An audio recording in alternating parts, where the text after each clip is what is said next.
Salut et bienvenue sur ce tutoriel basé sur un exemple très simple. Alors le but de ce tutoriel aujourd'hui est de réaliser ensemble avec vous ce petit système de rédaction tactique, pas vraiment au complet, mais juste de vous donner l'idée et l'impression comment ça se passe le système de rédaction tactique, donc des posts d'articles et des posts commentaires. Aujourd'hui nous nous intéressons juste au système de posts d'articles. Alors tout de suite là je vous montre le projet. Donc ici j'ai déjà ici mon projet créé, dossier article, dans lequel j'ai mes différents dossiers, et ensuite j'ai mon dossier miniature qui me servira de poster l'image dans la miniature de mon article.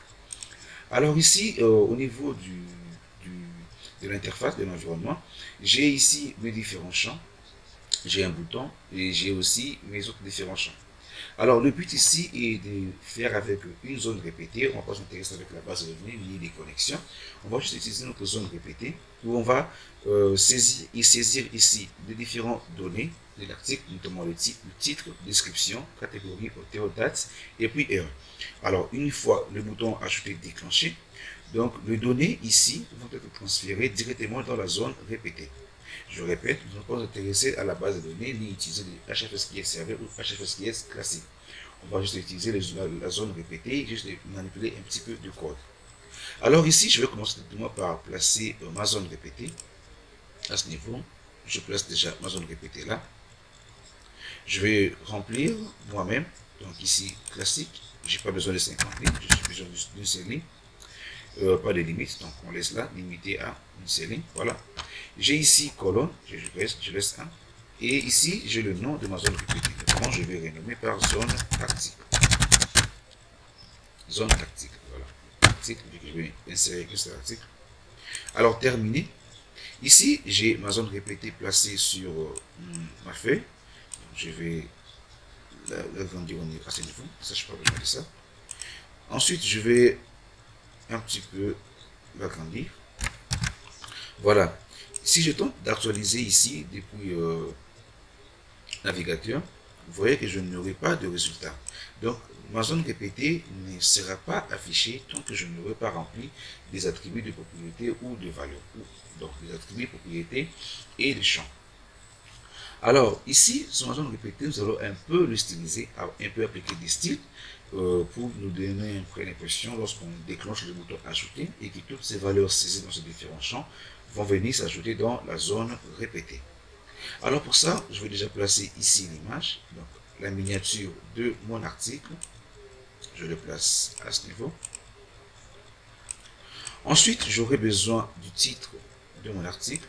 Nous allons le référencer ici, dans ces différentes zones. Pour ça, j'aurai besoin d'un libellé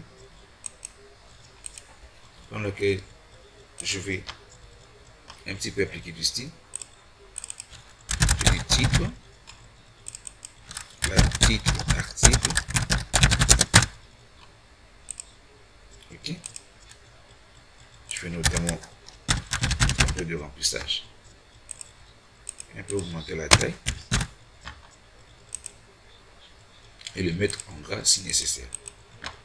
Voilà. Ici, j'obtiens le titre de mon article.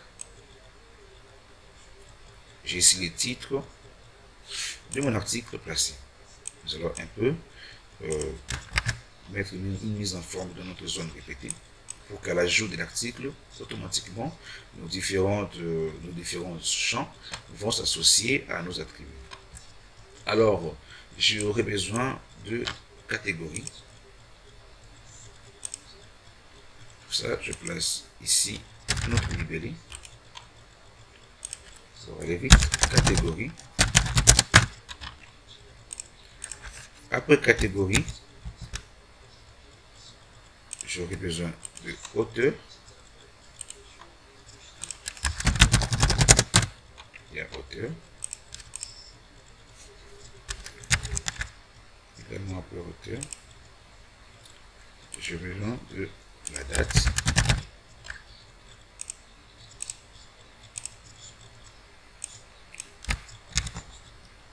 Ensuite, l'heure. Voilà, heure. Une fois tout ceci rempli, et j'aurai maintenant une zone où je vais afficher la description de mon article. Pour ça, j'ai besoin d'une zone texte riche. je le place là. Je peux l'agrandir jusque là. Alors ici, je vais appliquer quelques petites modifications. Voilà. On peut augmenter la taille. Et voilà. Ici, lorsque j'actualise au niveau du navigateur, j'obtiens toujours rien parce que j'ai pas encore associé mes différents champs, donc champ de saisie, à ma zone répétée. Alors, pour cela, nous devons maintenant donner des attributs, des propriétés et des champs qui seront associés donc depuis la zone répétée et les différents champs. Alors, pour cela, dans la zone répétée, je fais un deux clics.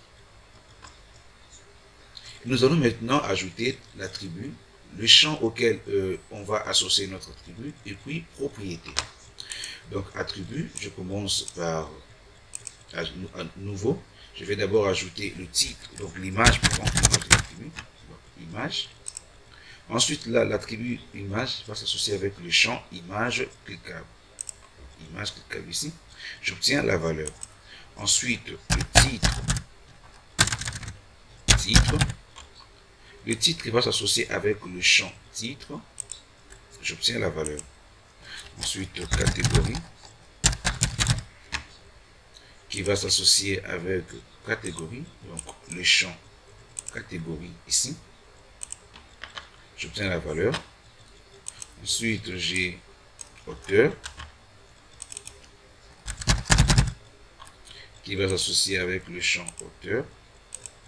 Et j'ai date qui s'associe avec le champ date. Ensuite, j'ai heure également avec le champ heure. Et en dernier, je description. Voilà, description qui va s'associer avec le champ description. Donc, zone texte, voilà. Je vais renommer description. Voilà. Je vais renommer en description. Ok. Voilà. Description. Je retourne dans ma zone répétée. Appliquer la modification. Description. Voilà. À ce niveau, déjà, le compte est bon. Et je peux actualiser déjà à ce niveau. Je n'obtiendrai toujours rien. Et maintenant, ce que nous allons faire maintenant, c'est passer par programmation pour remplir notre zone répétée lors de la saisie de ces différents champs et le déclenchement du bouton ajouter. Alors, pour cela, je viens dans zone article. Je vais d'abord commencer par vider ma zone, supprimer tout. Ensuite, je vais ajouter maintenant le données. Zone article, ajoute ligne. Ligne, c'était image, le premier image cliquable 1. En deuxième, c'était titre. Le titre. En troisième, c'était catégorie. Catégorie. Surtout, ne mettez pas ceux qui sont en majuscule. Catégorie. Et j'avais auteur. Après auteur, date. Après date, heure. Et ensuite, description. Voilà. À ce niveau, c'est déjà bon. Alors ici, le champ image, je vais mettre une image ici, ma miniature. Je vais mettre ici du côté base de données récupérée. Je vais juste prendre l'image depuis la source du projet. Voilà, miniature. Voilà. Et ce que je vais faire ici, je vais actualiser. Et tenter de remplir maintenant mes différents champs. Les titres tuto, web dev. J'ai des tutos web dev.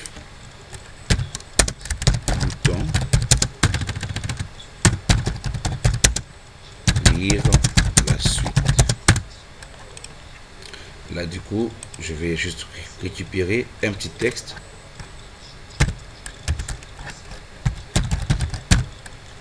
Juste récupérer le texte. Lorem Isenko.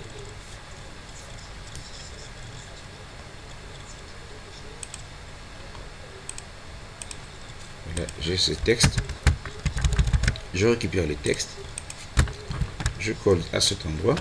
Je choisis la catégorie PHP. Je dis auteur. L'auteur. Ensuite, je choisis la date du post et ensuite l'heure du post. Une fois cliqué sur le bouton ajouter, voilà, j'obtiens maintenant mes contenus qui se sont ajoutés. Voilà, je vois, il n'a pas récupéré la catégorie. Donc juste j'ai loupé un truc. Disons catégorie, je vais prendre la valeur affichée. Voilà. Et là, j'obtiens maintenant catégorie qui est choisie. C'était donc le PHP. Ensuite, je vais essayer de concaténer. Je vais dire à cet endroit catégorie. Deux points. Je vais faire ceci. Ensuite, auteur, je dis par. Okay. Voilà. Et là, j'obtiens maintenant un peu spectaculaire. Voilà, catégorie, PHP, auteur, par code codage. Là, j'obtiens la date et puis ensuite l'heure. Je vais pas récupérer l'heure. Et heure avec S, je pense.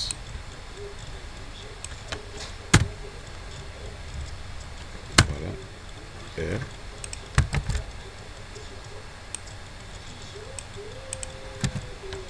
Ok. Voilà, je récupère l'heure. Voilà.